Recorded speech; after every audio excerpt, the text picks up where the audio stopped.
नमस्कार मित्रांनो, trade quality या यूट्यूब चॅनलमध्ये आपले स्वागत आहे. तर इथे तुम्हाला एक मी एक्झाम्पल दाखवित आहे. तर असे प्रॉफिट जर तुम्हाला कमवायचे असेल तर यासाठी कोणती स्ट्रॅटेजी आहे आणि काय तुम्हाला करावे लागेल हे पूर्ण बघूया. तर इथे आणि प्रॉफिट कितीचे दिले तर हे बघू, त्याच्या मागचं लॉजिक काय आहे, ही स्ट्रॅटेजी कशी वापरायची मी नंतर व्हिडिओमध्ये सांगणारच आहे. तर बघू शकता, तर इथपर्यंत वर गेलेलं आहे मार्केट. तर आपण या लाल कॅन्डलच्या खाली करूया. तर इथे तुम्ही बघू शकता मित्रांनो, 4.75 म्हणजे लगभग 4.5 रिस्क रिवॉर्ड रेशो तुम्हाला भेटलेला आहे. तर तुम्हाला अशा प्रकारचे जर प्रॉफिट मिळवायचे असेल तर मित्रांनो, कसे मिळवायचे या स्ट्रॅटेजीद्वारे तुम्ही 100% तर कोणती स्ट्रॅटेजी वर्क करत नाही मित्रांनो. फक्त या स्ट्रॅटेजीमुळे तुम्हाला असे मोठे मुवमेंट कॅप्चर करता येतील.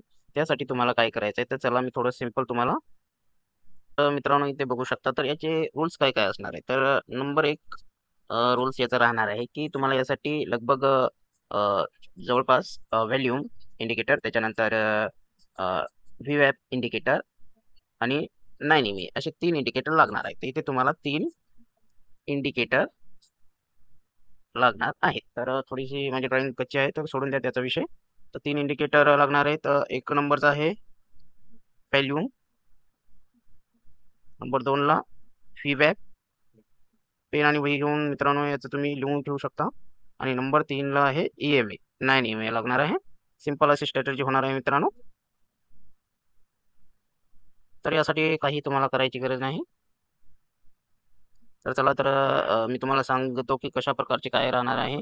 तर इथे तुम्हाला सिंपल असे ज्यावेळेस व्हीवॅप आणि हे तुमचं 9 EMA त्याच्यावरी प्राइस ट्रॅव्हल करत असेल, याच्यावरी अशी ट्रॅव्हल करत असेल आणि वरच्या साईडला बाईंग साईडला जर तुमचा ट्रेड असेल, तर ही जी कॅन्डल आहे ती तुमच्या 9 EMA ला टच नाही व्हायला पाहिजे. तर याच्या ब्रेकआउटवर तुम्हाला एंट्री घ्यायची आहे. तर हे फक्त लॉजिक आहे आणि याच्याच अपोजिट तुम्हाला सेलसाठी करायचं आहे. तर यासाठी बघू शकता इथे आणि व्हॅल्यूम जे आहे मित्रांनो, तर मागच्या कॅन्डलपेक्षा तसा हाय वर गेला पाहिजे आणि जे त्याचं मुव्हिंग ॲव्हरेज जे MA आहे ते त्याच्यावरी व्हॅल्यूम असला पाहिजे. तर अशा प्रकारची कंडिशन आपल्या राहणार आहे. तर चला, तर डायरेक्ट मी तुम्हाला चार्टवर दाखवतो की कशा प्रकारचे आपण इथे वर्क करणार आहे. तर इथं बघू शकता मित्रांनो, इथे ऑलरेडी मी एक स्टार्टिंगला व्हिडिओमध्ये तुम्हाला दाखवलं होतं की कसे मोमेंट कॅप्चर करायचे.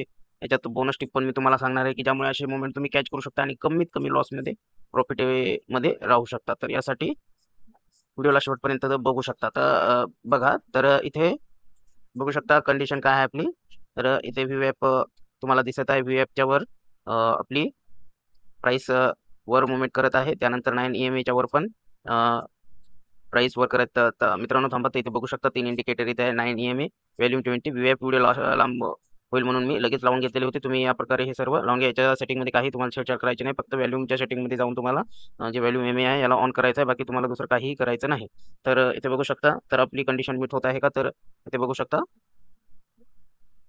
इथे या कॅन्डलने टच केलेले नाही मित्रांनो. मी कर्सर इथं याच्यावर देत आहे तिथे आणि त्याच्यानंतर इथे या कर्सर वर टच केल्याने इथल्या कॅन्डलचा व्हॅल्यूम बघू शकता. EMA ला टच पण नाही आणि काहीही यामध्ये आपली कंडिशन मीट होत नाही. तर इथे दुसऱ्या कॅन्डलने पण टच केलेलं नाही EMA ला, तरी खालच्या व्हॅल्यूमची कंडिशन आपली मीट होत नाही. तिन्ही कंडिशन मॅच झाल्याशिवाय आपल्याला ट्रेडमध्ये एंट्री घ्यायची नाही. तर इथे बघू शकता 11.5 या कॅन्डलने आपल्या तिन्ही कंडिशन मीट केलेल्या आहेत. तर या कॅन्डलने EMA ला टच केलेलं नाही आणि प्राइस आपल्या व्हीवॅपच्या वर ट्रॅव्हल करत आहे. तर इथे बघू शकता, तर ही आपली झाली एंट्री अलर्ट कॅन्डल आणि या कॅन्डलचा ज्या वेळेस हाय तुटेल त्यावेळेस आपली एंट्री राहणार आहे. तर इथे आपण लॉंग पोझिशन घेऊया. लॉंग पोझिशन घेतल्याच्या नंतर इथे थोडंसं बफर करून लावू शकता किंवा याच्या डायरेक्ट सुद्धा लावू शकता. तुमच्या दिमागाचा थोडा वापर करणे आणि ते बफर थोडंसं लावून आपण स्टॉप लॉस लावायचा असतो.